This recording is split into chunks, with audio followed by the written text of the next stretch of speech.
What's up people, hope you're having an awesome day. I'm your host Eamon Hassan and welcome back to another video here at Most Amazing Top 10.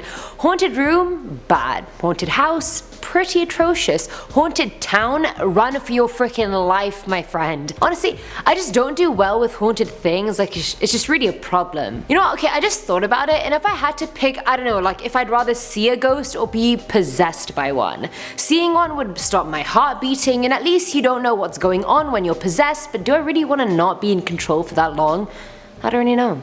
But either way, this is the top 10 haunted towns you should never visit. Starting off at number 10 are Wichita Falls, Texas. And surprisingly, there are a lot of haunted towns in the state of Texas. There are a lot on this list, and I feel like they probably make the record for most haunted towns in America.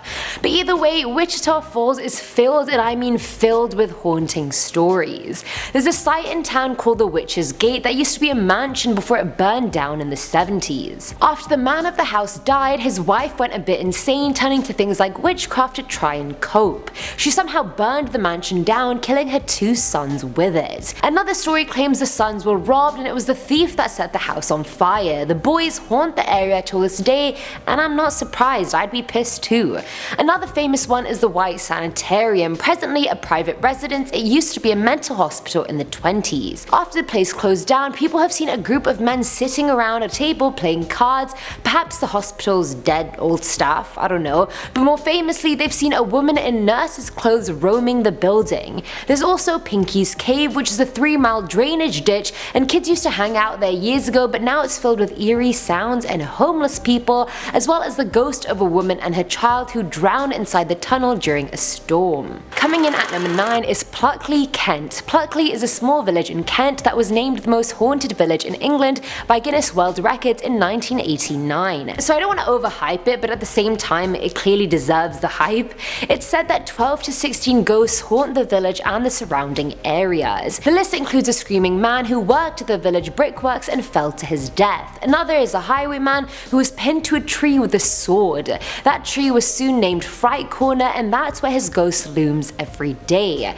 The watercress woman is the ghost of a woman who used to sit on a bridge drinking gin and smoking her pipe while selling watercress. You'd assume she drowned in the river she sat near, but the reality was a lot more grim. It's said she dropped gin all over herself and accidentally set herself alight on the bridge.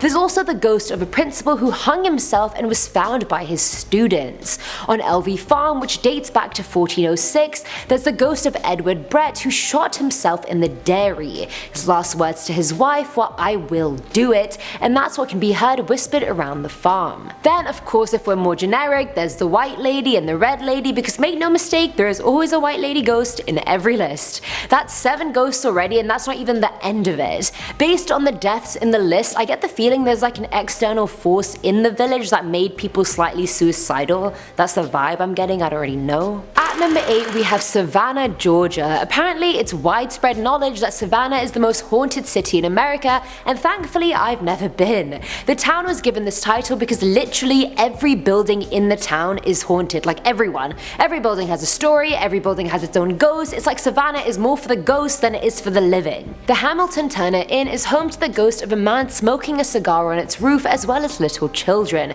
Whose children are they? God knows.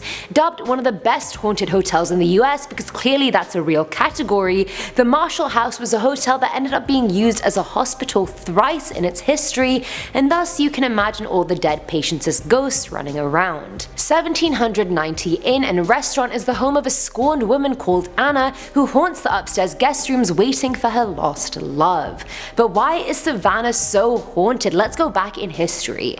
The town has been the site of many atrocities. The siege of Savannah that killed 240 people left people thinking unsettled soldiers still lingered there. Savannah has also been the site of a yellow fever epidemic, so that's a lot of people dead just there. In 1820 there was a massive fire in town that destroyed 500 buildings, and there was an even bigger fire 25 years prior that destroyed half that number. The people that died in those fires have been linked to the houses they occupied. And let's not forget the countless murders that have taken place there as well. Filling our number 7 slot is Jerome, Arizona. Mining downtown Jerome was known as the wickedest town in the West for its brothels, gambling, and heavy drinking miners. The town itself actually burned down 3 times in 3 years at the end of the 1800s. At its peak, its population was 15,000, it then shrank to 50 people in the 50s, and currently it's 450 people. Inside the town, the Jerome Grand Hotel adds to the hauntings tenfold. Before it was a hotel, it was the United Verde Hospital where dozens of people died during the Great Spanish Influenza. Coughs, breathing, lights flicking, doors opening, a little child running on the 3rd floor either laughing or crying, it has it all. Sometimes the little ghost just stays at the foot of a guest's bed and stares at them all night. The sounds of newborn babies crying, and many guests have even spoken to the front desk about it out of concern, but then they find out it's coming from an empty room. A maintenance man named Claude Harvey was found under the elevator murdered in the 30s, and his ghost wanders around the hotel as well. There's even a ghost cat at this hotel. Can you imagine? I could go on, but I think you get the picture. Other than coming for tourism or to chase ghosts, no one really visits Jerome anymore, sadly. Now at number 6 is Helltown, Ohio. Founded in 1806 and formerly called Boston, this place used to be the oldest village in Summit County. Helltown was the victim of disappearing forest land when President Ford let the National Park jurisdiction expropriate land to make parks. The NPS started buying properties of locals in Helltown and they were pissed. They even wrote "Now we know how the Indians felt" all over their houses, which I feel is a bit inappropriate, but either way, that was all for nothing. The plan fell through in the end and the village was abandoned. Things went wrong in 1985 when rangers visited Kredge Dump nearby and left covered in rashes and sick. Apparently the dump was highly toxic because chemicals were never disposed of properly. There's also the issue of the Satanist church, equipped with upside down crosses and all. Human and animal sacrifices even took place there, and that's not all. There was even an escaped mental patient in the woods in the town that killed a bus full of children, and that bus is still there, haunted by the ghost's murdered past. There's even a mutated snake in the town known as the Peninsula Python, so it's safe to say the town lives up to its name and has way too much going on. Coming in at number 5 is Granbury, Texas. This one's a bit of a small one. In 2010 their population wasn't even 8,000, so I mean it's an intimate little town. But regardless of that, it's been the home for many infamous people over the years. Davy Crockett's wife Elizabeth moved there post the Texas Revolution, and Jesse James is even buried in the city of Granbury Cemetery. Billy the Kid apparently moved there too after faking his own death. But the biggest haunted appeal of Granbury is John St. Helen. He moved there in the 1870s to teach and would quote Shakespeare all the time. But people think John St. Helen was actually John Wilkes Booth, the man who assassinated Abraham Lincoln. Apparently he died in a bar fire and police threw Booth's body into the Potomac River. Others say he was assigned a new identity after the assassination. I mean, in town he walked with a strange limp and had a southern accent, so people were wary of him. On his deathbed he did confess to a priest that he was in fact John Wilkes Booth and told him where he could find the gun that killed Abe.